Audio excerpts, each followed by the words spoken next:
Welcome to Business Innovators Radio, featuring industry influencers and trendsetters sharing proven strategies to help you build a better life right now. Welcome to Brilliance Business TV, conversations with leading experts in business. I am your host, Mark Stephen Pooler. We have a absolutely incredible guest today, Jenetta Barry, and what a story, what a mission, and what great inspiration for the world to see. We are streaming live on Facebook, Twitter, Instagram, LinkedIn, YouTube. We're also on the E360 TV network under Fresh Takes, going out to Apple TV, Fire TV, Android, Roku, and many more. We're also streaming through mspnewsglobal.com, and we're also on Business Innovators Radio Network. I just want to make an official shout out to our show sponsors, Dreamweaver Artist Ranch. Let's bring in our incredible guest, Jenetta Barry. Jenetta, welcome to Brilliance Business TV. Oh, Mark, thank you for having me. An honor and a pleasure to be here today. I'm honoured to have you as a guest, Jenetta. Just share a little bit of your backstory, because I know it's an interesting one for our audience to hear. Oh, thank you, Mark. It really started way back when I was a sales motivational trainer and speaker, and I was pretty good at it. And I was, people would go away all revved up and ready and come back with these amazing sales. But what I noticed was that they were also coming back saying, we need another dose of Jenetta or another fix. And I realized I had become their drug, and that every time this happened, it was one step away, still not from being able to do it for themselves. And I felt out of integrity. So I took myself off for a little while and started meditating and going into my intuition, for a long while, nearly 7 years, working on the intuitive side of my life. Because after all, CEOs of major companies will tell you that their greatest decisions have come from their gut feeling. And again, I was coming to a point where I felt out of integrity again, because people were in the perception that my intuition was more accurate than theirs. And of course, intuition isn't a closed society and for amazingly different people. We're all intuitive. And so I thought, this is not working again. And it was about this time that I had my greatest life test happen to me. And it was one Monday where my 16-year-old daughter, Jenny, you can see her picture there. She was breaking all housekeeping rules, safekeeping rules. And I was putting those boundaries back into place when she and I escalated into an enormous argument. And she stormed out the house to her room to pack and leave. And after a while, I sensed something wasn't right. And I went to find her, and I found her hanging in her shower, dead. And it was a huge thing to have to deal with. I mean, my whole life went, in that split second of finding her, went down to ground zero. And I even went through a point or 3 points where I could not work out what the value of staying on this planet really was. And I was crossing a road mindlessly one day. I call it my crossing over a moment.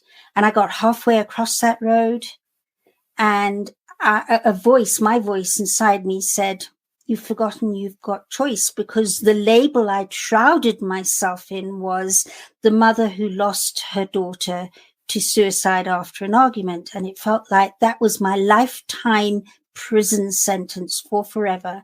And it was a very deep, dark hole to be stuck in. And I just couldn't see ways out of it. I mean, what loving mother goes, okay, I'm over that now, and let's get on with life. And I'm carried on mindlessly crossing the road, got to the other side, and then realized that I had tried many modalities and many therapies, and they were helpful, don't get me wrong, but there was always a missing, and that I would now spend my time researching and studying for accurate ways to get through my greatest life test. And I had to walk that walk and talk that talk. It was so, so hard and difficult. But at the same time, I was able to start reaching out to others. And since then, I've created what's known as the epiphany process from what I had to work through. And I've helped people through terrorist attacks, teenagers self-harming, stuck in bed. They're unable to eat or sleep or wash, writing suicide notes and self-harming. They're now living fulfilled lives on purpose, doing exactly what they want to do in life. I've helped couples. I've even helped children. 3 brothers actually started with me under the age of 11, all autistic, and they've come on in leaps and bounds. It's just been such a special journey.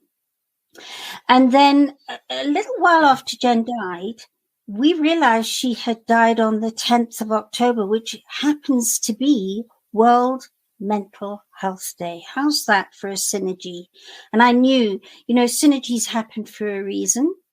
So after some years, we decided to create World Jenny's Day. And that's why we're here today. It's a truly inspirational story, and I can only imagine how much courage and strength you had to have through those testing times. And again, I use meditation as well, which is really, really important for connecting to that inner wisdom. And just such an inspirational story, how you're going round now with a mission to really help others, Jenetta. It's really, truly inspirational. So just tell us a little bit about World Jenny's Day and why World Jenny's Day. Yeah, why World Jenny's Day? A month after Jen died, my son Neil and I took her ashes to the south coast of Kenya, because we're from Kenya, although she didn't die in Kenya. And we were looking for ways to release her ashes and weren't sure what the best way was. And I knew we would be guided. And just before we left the coast, we got messages from her friends when I asked, did Jenny ever mention anything about if she was to ever die, what she would want to do? And these texts came back fast and furiously. In the south coast of Mombasa at Sand Island, over the reef at Mombasa, we were getting all these going, we're here and we've got her ashes and this is it. And it was the most painful thing I have ever done in my life, was letting go of that last part of Jenny. I mean, it still gets me here. But I remember standing at that reef edge saying, something meaningful has to come out of this, something really, really meaningful. And I thought it would be a play or a film. I mostly thought a book and a film at that stage, because it had to make a difference from having this senseless loss. She was such a bright little button in so many ways. And after a while, I started writing a book, which is now called Full Circle Rainbow, which, science says energy can neither be created or destroyed. And it forms into new versions of itself. So where's my daughter's energy? And I started writing down when amazing things happened, question them. So I wasn't being fanciful, checked them out and wrote that book. So I thought, well, that's it. That's the meaningful happening from now on. I've done something meaningful. And then, of course, I started working the epiphany process more and more with other people. And I thought, okay, that's it, because I've helped so many people through so many difficult circumstances. So that's the meaningful happening, the book and this. And then one day I was in a theatrical production, because I grew up in theatre and the recording industry. And I was in a theatrical production, crossing the stage as they were striking the set, and the stage crew were playing music. And we got halfway, my friend and I got halfway across the stage, and there was Jenny's music I hadn't heard in years playing. One of her favorite songs, you might know it, My Immortal by Evanescence. She used to play it. And we realized that it would be really meaningful to make that the base of a whole theatrical production on depression, suicide, and solutions.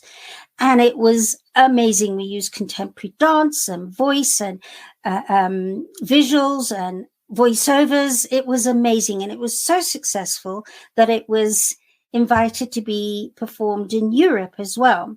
And then lockdown happened. I think that's all our story. So I thought, okay, that's it. Here's it. We've done it. This was amazing. We want to franchise it worldwide and make a difference to those conversations. And then in 2020, the opportunity to launch World Jenny's Day came up. And this is really the ultimate, where the biggest legacy that's going to be bigger than ever me or Jenny. I think Jenny and I will be forgotten at the end of it all. Because World Jenny's Day is a series of happenings throughout the year before the 10th of October, where we use fundraisers to also change people and their lives in amazing ways. And that's going to grow more and more. We've got a bike ride through Kenya, by way of example, happening in August through a game park. Cycling your bike. We did it last year and it was hugely successful. We got it again this year. Now I've had Colombia come to me and say, can we have one in Colombia? So we're looking at having bike rides all over the world so people can exercise for their mental health and raise funds for mental health as well. But the day itself is a celebration of mental health wellness. Because what I've noticed is that these mental health days, again, can be helpful, but a lot of what's put out in them has a lot to do with talking about broken people and how to fix them. And I believe we all feel challenged at some time or another in our lives. We all have those times where we go, what am I doing on this planet? It's a very human experience and part of being a human. And also that spiritual experience of being human, because we're spiritual beings. And so we just could feel it was morphing more and more, rather like Live Aid. In celebration, we celebrate on that day over 24 hours, live streaming across the world, using performing artists and artists. Because when everybody steps into their creative genius, either performing or watching performances, we naturally go into that state of being that enlightens us and puts us into a place of manageability and balance. So all these performing artists around the world are performing this 10th of October, streamlined online. And then from 6 till 10 this year, we're having a central London gala evening with celebrities, red carpet with celebrities, where we will carry on those performances and streaming it. And we'll be finishing at 10 o'clock at night on the 10th of the 10th and starting at 10 a.m. on the 10th of the 10th in New Zealand. That is this year's World Jenny's Day. You really are making a difference and changing lives, Jenetta. And just tell us a little bit about what happens at World Jenny's Day. I know you touched on it there. Give us a little taster. Well, we're still putting it together, but by way of example, last year we had children in the slums of Nairobi, in a slum, one of the world's biggest slums called Kibera. They were dancing hip hop in such unison in a tin shack. And that has helped so many of them to keep off drugs and prevent early teenage pregnancy and mental health issues. We had street artists in LA paint along the streets of LA World Jenny's Day and World Mental Health all there. It was there for everybody to see. Then we crossed over to Tokyo, where the top Michael Jackson impersonator joined us, and many other celebrities. In fact, Tokyo is asked to host World Jenny's Day in future, because we're looking at New York next year, Tokyo the third year. So what happens is, whether you're a singer, a dancer, a band, a choir, a magician, a comedian, whatever your performing art or art is, and wherever you are in the world, we will, and the standards there, it doesn't have to be professional, but there is obviously a standard where it's evident your talent is amazing.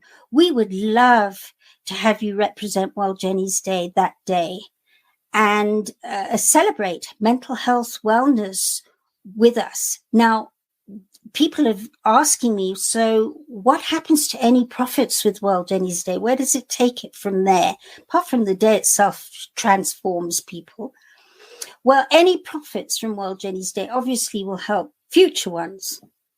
But the big one that's really close to my heart, and it's the reason why I never became professional in the performing arts, is that unless you make it big as a performing artist or artist, you normally are living hand to mouth for most of your life. That's a huge dedication to an industry and an art. Huge.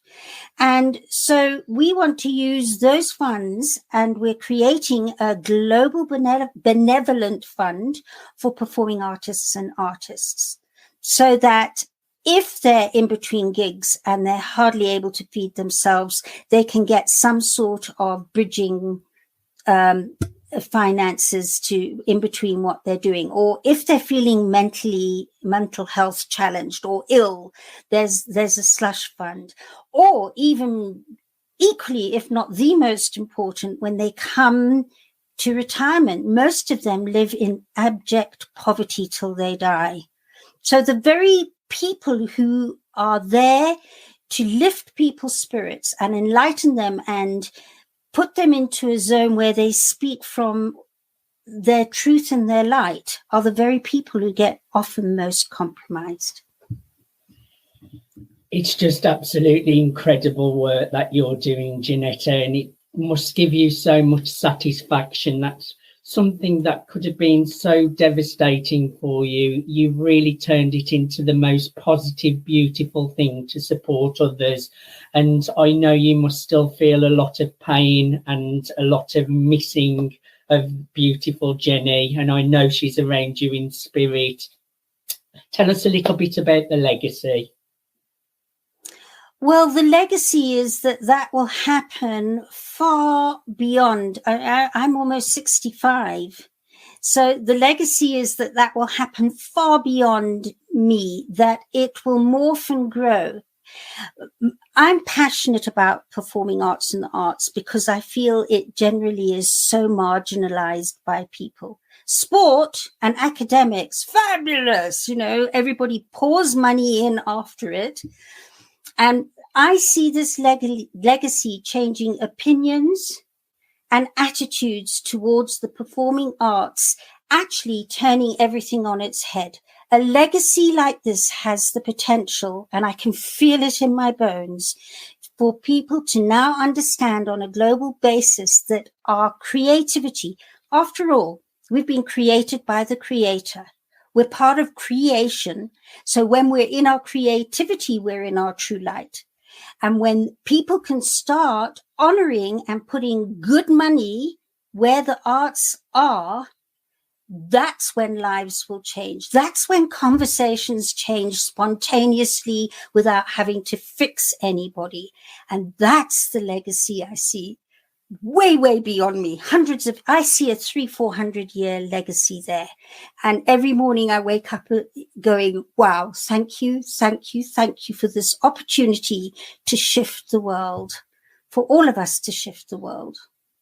I know you have a lot of fundraisers, what you're interested in talking to our audience about, and also the World Jenny's Day too. So just share with our audience what you would like to share, Jenetta. Oh, thank you, Mark. This is wonderful.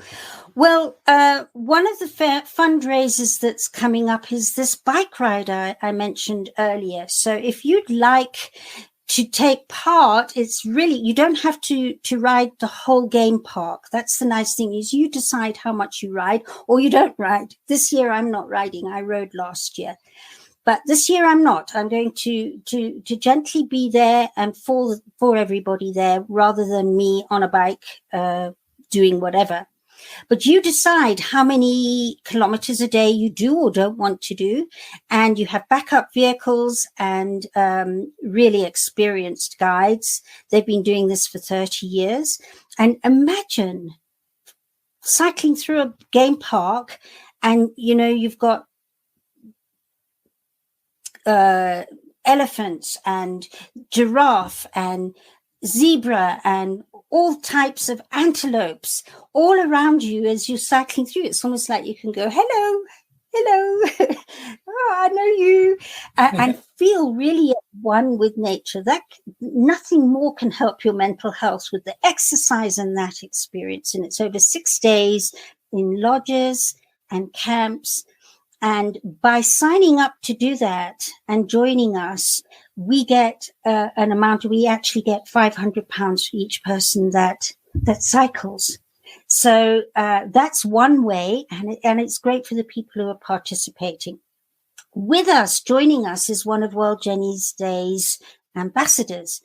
Her name is Karen Dark. She is a British gold Paralympian gold medalist for hand cycling. And she's just finished cycling over Antarctica, actually, on a specially custom-made trike. She's the first person to ever cycle Antarctica, let alone a paraplegic.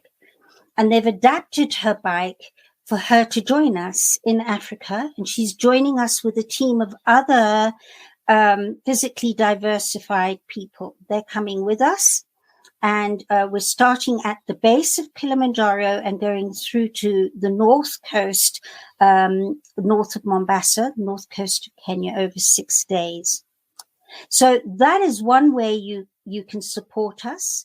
Another way is that Karen went, well, that's not enough. We're going to do even more. So she and this team of people are getting in a vehicle and going from Kenya through to Tanzania, across the border, because not many people know that Kilimanjaro is right on the border of the two countries.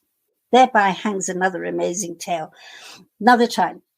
But she and they are getting there, and then she is cycling and the others are climbing Mount Kilimanjaro, summiting it. She's cycling in this trike up Mount Kilimanjaro.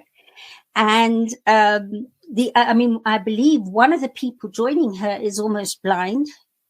So they're all physically diversified. They're going up there. We've got a film crew doing the Kenyan bike ride, and the same film crew are going up Kili with her. And that film is going to be screened in London, Manchester, and Edinburgh in January to raise more funds for World Jenny's Day. And then, of course, and then we've put another fundraiser there and it's all on our website. If for every, because Kilimanjaro is 19,340 feet high from sea level. So we've put a picture together with a marking. So each 1,000 feet is £1,000, and we aim to raise £19,340. Then we've summited our goal on that fundraiser. And then, of course, at the gala dinner itself, as we sit here, the tickets will cover our costs. So we're going to have many fundraisers within the gala evening, an auction. I don't know if anybody knows Derek Tomo Thompson. He is one of UK's top racehorse presenters on TV. He's coming to do that for us and to MC the evening. We've got Kev Orkian, who actually performed for King Charles's coronation a couple of weeks ago. He's also one of World Jenny's Day's ambassadors. He'll be performing. He's a great comedian and singer. And we'll be fundraising throughout the night. In fact, we've got one amazing lady who's going to do amazing cutouts for people. It's just going to be, you just cannot miss that evening. So there'll be fundraising there as well. And it's all on our website. I would encourage everyone to connect with Jenetta. Go to Jenetta at theepiphanyprocess.com. That's Jenetta at theepiphanyprocess.com. Jenetta at theepiphanyprocess.com. Just share your website address as well, Jenetta. Yes, it's obviously www.worldjennysday.com. worldjennysday.com. That's worldjennysday.com. Yes, that's JENNYS. worldjennysday.com. Jenetta, I have thoroughly enjoyed having a conversation with you today. Thank you so much for being my guest and being such an inspiration to everyone that's listening out there. Mark, I just think the work you do is outstanding, and to create platforms like this for people who are wanting to make a difference and leave a legacy. Huge shout out to you too. Thank you for having us today. Us, really appreciate it, and just love your energy and what you do and what you represent. Thank you. Pleasure's been all mine, Jenetta. Thank you once again. Thank you everyone for joining. Thanks for listening to Business Innovators Radio. To hear all episodes featuring leading industry influencers and trendsetters, visit us online at businessinnovatorsradio.com today.